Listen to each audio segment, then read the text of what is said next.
마가복음 15장입니다. 1절부터 15절까지 교독해서 읽도록 하겠습니다. 성도 여러분, 오늘 말씀은 크게 두 단락으로 나눌 수 있습니다. 첫 번째 단락 1절부터 5절까지는 바로 빌라도의 신문입니다.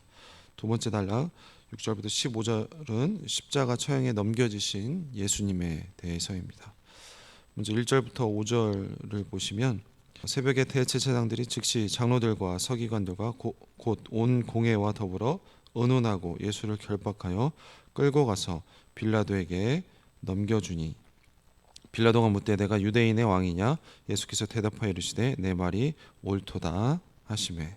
대제사장들의 예수님 체포 작전은 매우 빠르게 이루어졌고 이 신문과 판결은 수순대로 정해진 결론에 도달하고 있습니다. 새벽에 유대 종교 재판이 끝나고 지금 로마 정치 재판을 남겨두었습니다. 아침 빌라도에게 예수님을 넘겨주기 위한 이 마지막 회의가 소집이 되었습니다. 그리고 그 마지막 열쇠는 빌라도가 쥐고 있었습니다. 예수님을 죽이는 일은 이 빌라도에게도 적지 않은 이 정치적인 부담이 되었을 것입니다. 따라서 종교 지도자들은 빌라도에게 이 확실한 정치적 명분을 주어야 합니다. 이 로마와의 정치적 마찰은 최소화하고 밀란 가능성을 완벽히 차단하면서 예수님을 죽여야 했습니다. 이렇게 가룟 유다의 손에 의해서 대제사장들에게 넘겨진 예수님은 또다시 이 사람들의 손에 넘겨진 것을 볼 수가 있습니다. 새벽부터 종교 지도자들은 예수님을 넘겨주기 위해 이 빌라도의 관정으로 향했습니다. 대제사장들의 고발과 이 빌라도의 신문은 공관 밖에서 이루어진 것 같습니다. 마가는 이 장면을 매우 지금 간결하게 지금 소개를 하고 있습니다. 빌라도는 단도직입적으로 내가 유대인의 왕이냐고 질문을 합니다. 누가복음을 보면 예수님이 이 자칭 왕 그리스도라고 했다는 무리의 고발이 먼저 나오는 것을 볼 수가 있습니다. 처음으로 등장하는 이 유대인의 왕이라는 칭호는 로마식 표현입니다. 이것이 만약에 대제사장들의 입에서 먼저 나왔다면 다분히 의도적인, 정치적인 용어입니다.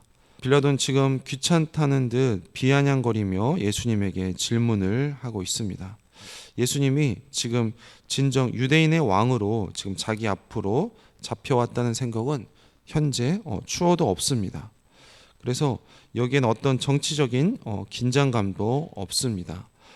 왜냐하면 지금 끌려온 예수님에게서 이 유대인의 왕으로서의 면모를 찾아볼 수 없기 때문입니다. 하지만 예수님이 내 말이 옳도다라고 말씀하셨습니다. 개역개정은 내 말이 옳도다라고 번역을 했지만 헬라어 원문을 보면 레게이스라고 하는데 이것은 직역하면 네가 말한다, 내가 말했다입니다. 이건 뉘앙스에 따라 달라지는데 만약 부정으로 본다면 내가 그렇게 말했지만 아니다가 되고 긍정으로 보면 네가 말한 대로 그렇다가 될 것입니다. 빌라도가 말한 칭호가 맞지만 그가 생각하는 정치적인 왕은 아니라는 이 이중적인 의미가 담겨 있는 것입니다. 대제사장들이 고발자로 나서서 예수님에게 치명적인 고발 내용을 아마도 일방적으로 쏟아냈을 것입니다. 그 내용이 이 마가복음에는 구체적으로 소개되지 않았지만 이 종교적인 선동을 통해서 이 예수님이 정치적인 반란을 도모한다는 논리를 아마도 펼쳤을 것입니다. 그래서 빌라도는 다시 한번 그 사실 여부를 지금 묻고 있습니다. 일종의 변증과 변호의 기회를 제공하는 질문입니다. 그러나 예수님께서는 그것을 유리한 기회로 삼지 않고 침묵하는 것을 볼 수가 있습니다. 자, 이러한 예수님의 태도에 바로 빌라도는 놀라는 것을 볼 수가 있습니다.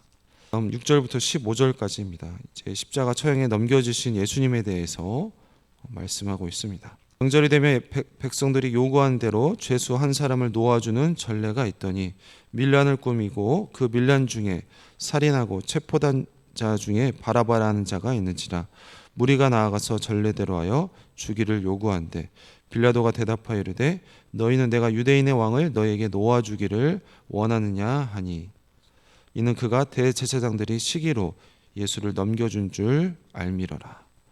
종교 지도자들은 지금 이 무리들은 어떻게든 지금 로마 권력을 지렛대 삼아서 예수님을 죽이려고 했습니다. 하지만 빌라도가 이 미온적인 태도를 보이자 더욱더 목소리를 높여 압박을 하고 있습니다. 당시 이 명절 사면이라는 전례가 있었던 것 같습니다. 이것은 이 피지배국의 민심을 다독이는 바로 지배국의 포장된 관용이었습니다. 철저히 이 총독의 정치적인 입지를 다지기 위한 민심 달래기 용입니다. 따라서 사면 대상자는 대부분 이 민중에 대한 영향력을 가진 정치범일 가능성이 높았습니다. 마가는 독자들에게 그 대상을 바라바라고 먼저 소개를 하고 있습니다. 그는 밀란을 꾸민 정치범이며 그 과정에서 살인까지 저지른 흉악범이었습니다. 6월절이 시작되는 그날 아침 이 많은 무리가 아마도 예루살렘에 몰려들었을 것입니다.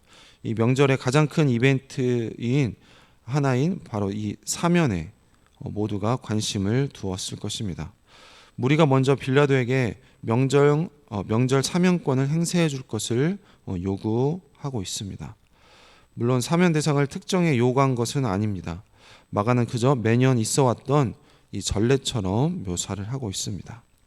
이 사면 대상자를 지목한 것은 바로 빌라도였습니다. 그는 무리에게 유대인의 왕을 놓아주기를 원하느냐고 지금 묻고 있습니다. 그런데 이러한 표현은 상당히 아이러니한 표현입니다. 바로 앞에서 예수님 신문 과정에서 예수님을 가리켜 유대인의 왕이라는 표현이 등장했지만 지금은 그 무대와 지금 그 청중이 새롭게 바뀌었기 때문입니다. 그들에게 자칭 유대인의 왕이라고 하는 예수라고 언급을 해야 했을 텐데 그저 유대인의 왕이라고 말한 것은 상당히 모호한 표현입니다.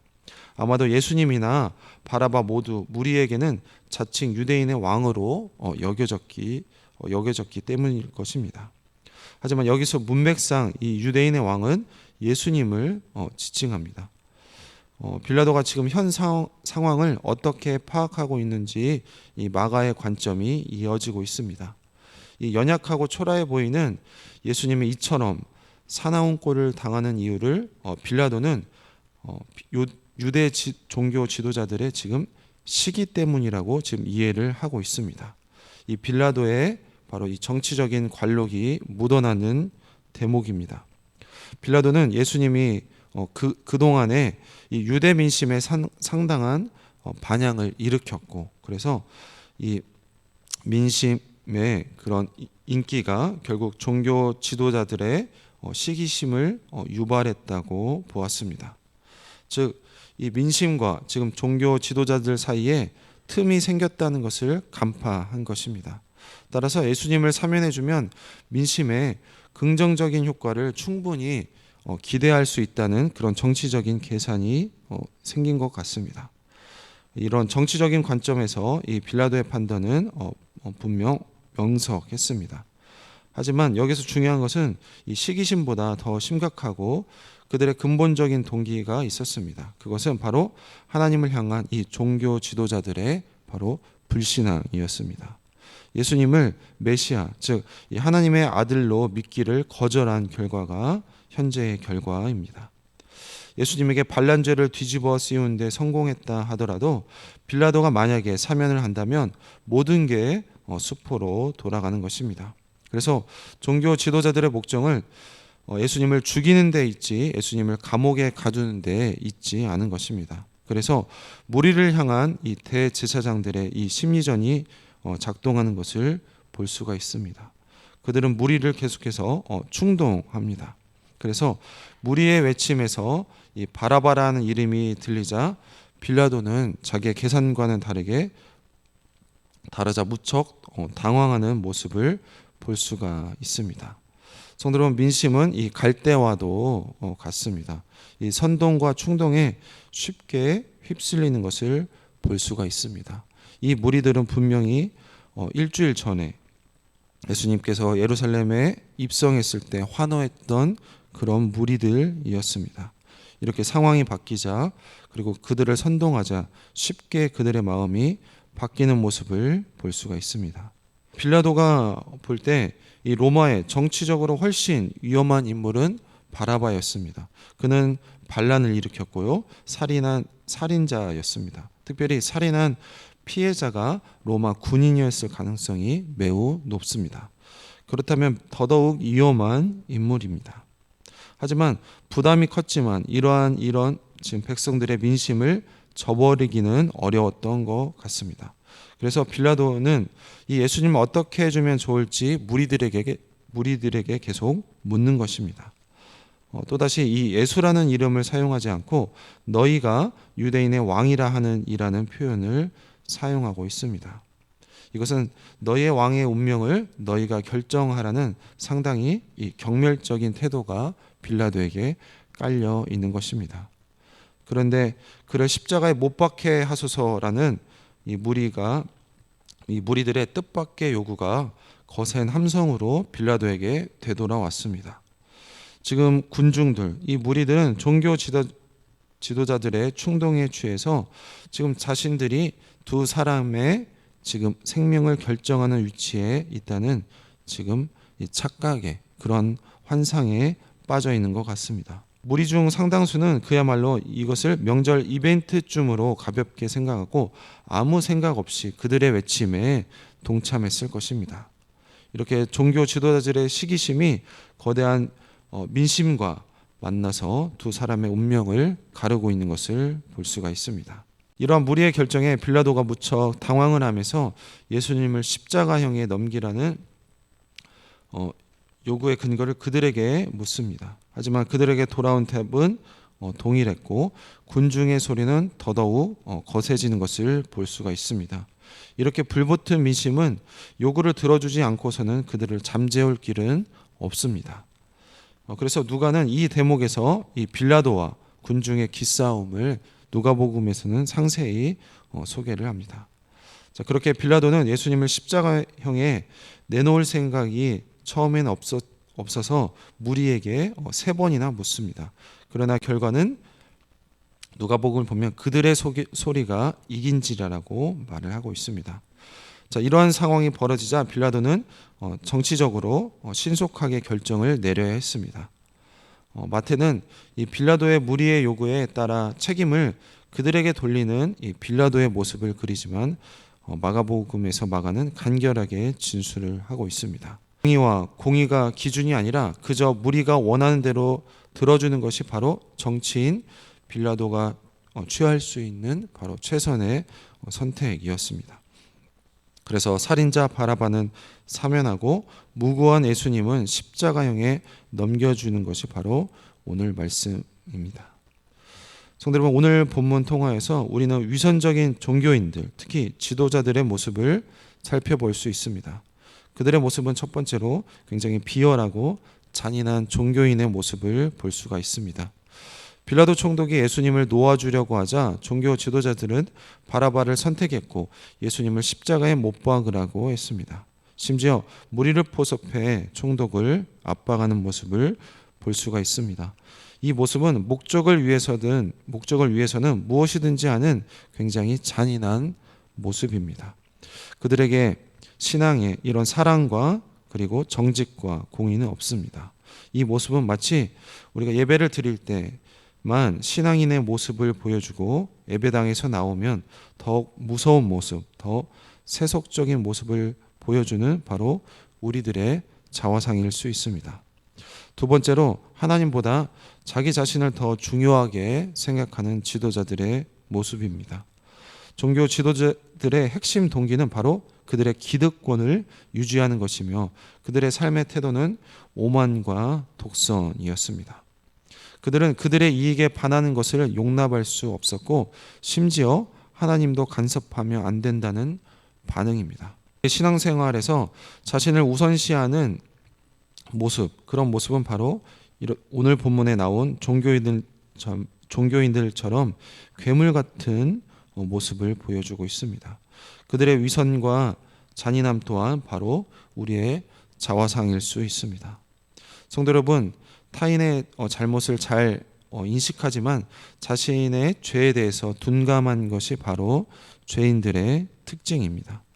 기독교 역사에서 많은 종교인들이 그러한 타락과 위선을 보여주었기 때문에 우리는 예외라고 우리는 말할 수 없습니다. 우리는 늘 하나님 앞에서 늘 조심해야 합니다. 그래서 우리의 열심과 그리고 우리의 정성보다는 바르게 하나님을 알고 바르게 예수 그리스도를 따르는 삶을 우리는 살아야 할 것입니다. 그리고 우리가 하는 일과 그리고 우리가 살아가는 그 삶에서 예수님과의 관계성을 분명히 하고 늘 하나님 앞에서 겸손히 살아가는 성도님들이 되시길 소망합니다.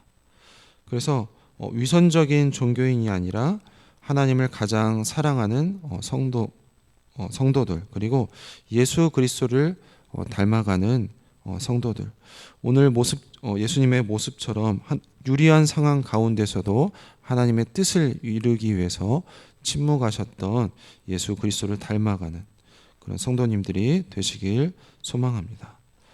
그리고 늘 그렇게 우리를 늘 인도하시는 성령 하나님께 늘 감사하는 참 신앙인이 되길 주님의 이름으로 축원드립니다. 기도하겠습니다. 하나님 감사합니다. 오늘 말씀 통하여서 우리의 모습을 또 살펴봅니다. 하나님, 자신들의 이익을 위해서는 하나님 사랑과 정의와 공의는 하나님 나타나지 않고 그 목적을 위해서 수단과 방법을 가리지 않는 종교인의 모습을 봅니다. 하나님, 우리의 모습 가운데 그러한 모습이 있지 않은지 우리의 삶을 뒤돌아보게 하시고 회개하고 예수 그리스도를 닮아가는 우리 모든 성도님들이 다 될 수 있도록 도와주시옵소서. 하나님 또한 분별하지 못하고 종교 지도자들의 선동에 넘어가서 하나님 예수님을 십자가에 못 박으라고 하는 그들의 모습 속에서 또한 우리의 모습을 봅니다. 하나님 열심과 하나님 정성보다는 바르게 분별하여서 하나님의 뜻대로 살아가는 우리 모든 성도님들이 다 될 수 있도록 도와주시옵소서. 그래서 겉으로만 하나님 종교적인 그런 모습이 아니라 우리의 말과 행동과 우리의 모든 삶이 하나님을 사랑하고 예수 그리스도를 날마다 닮아가는 참 신앙인의 모습으로 살아갈 수 있도록 도와주시옵소서. 그래서 하나님 희망과 소망이 없는 시 살아가는 많은 이런 대한민국의 많은 사람들에게 하나님 소망과 하나님 빛으로서 그들에게 예수 그리스도와 하나님을 소개하는 참 신앙인의 모습을 보여줄 수 있도록 하나님 우리에게 은혜 베풀어 주시옵소서. 감사드리며 예수님의 이름으로 기도했습니다. 아멘.